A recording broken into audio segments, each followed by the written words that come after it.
Hello everyone, my name is Simon Sosa and this is my talk show review debate media assignment.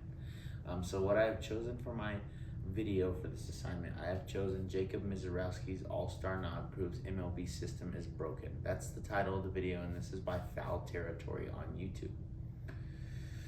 So what rhetorical strategies are being used?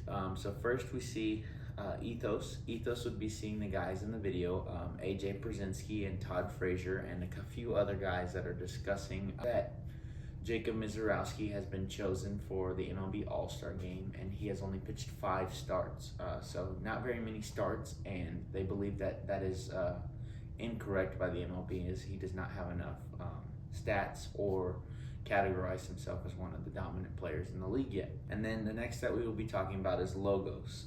So logos would be that they didn't necessarily state in the video the straight facts, which would be his ERA, which was a 2.81 in 5 starts, and he had 33 strikeouts in 25 2/3 innings. So they didn't necessarily state that.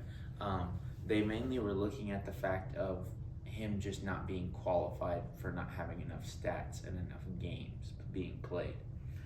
And then pathos would be most of the guys in the league were mad, especially Phillies players, and then I can see guys like Taylor Rogers, who had a really dominant year out of the bullpen, being pretty mad that he wasn't chosen as a relief pitcher for the All-Star game when he had the stats to prove himself. So what is incorrect from this video? So in this video, they overgeneralize the specific facts of saying that the MLB is broken. I believe that the MLB is not broken, especially because that's just a broad topic for something like the All-Star game. Or for this, even though he is a rookie, the year before we see Paul Skeens was chosen for only having 11 starts, and he started the All-Star game. Next thing we would see is the appeal to authority. We're specifically relying on these guys' opinions. We're relying on AJ Przinsky and we're relying on Todd Frazier and just their opinions about how this wasn't the case when they played, specific to the stats that he did provide and his overall play so far in the league, which does prove himself. And then the next thing is there's lack of consideration on how the MLB truly feels. Like Rob Manfred may feel a completely different way than guys feel in the video. He actually said that he was pretty excited to see Jacob Misiorowski, play the game and play it at an exceptional level. So they are pretty much saying that this is unfair to other athletes, and I can see that may be true, but his stats still do prove himself, and that doesn't make the whole league corrupt. That doesn't make this league, invaluable, or it doesn't make the game, changed or getting worse or anything like that. And that's kind of what they're saying.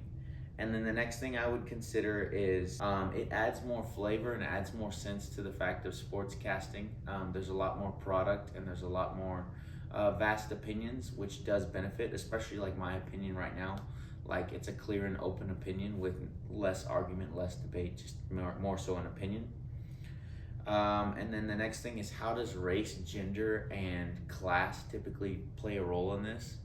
So it doesn't necessarily in this category at all, but like we see like in other sports, like Caitlin Clark versus Steph Curry, like they're both athletes. I see how race and gender and things like that can apply to that. Same thing for like college football athletes and stuff like that, having a different class or anything. So overall, I would just say, debating this video, the biggest key tip that I can say is that these guys are overcorrecting and saying that, this is demoralizing the whole league by him being chosen, when in reality he proves himself that he can make it, and he's still proving himself to this day. So there's a misconception there by these sportscasters.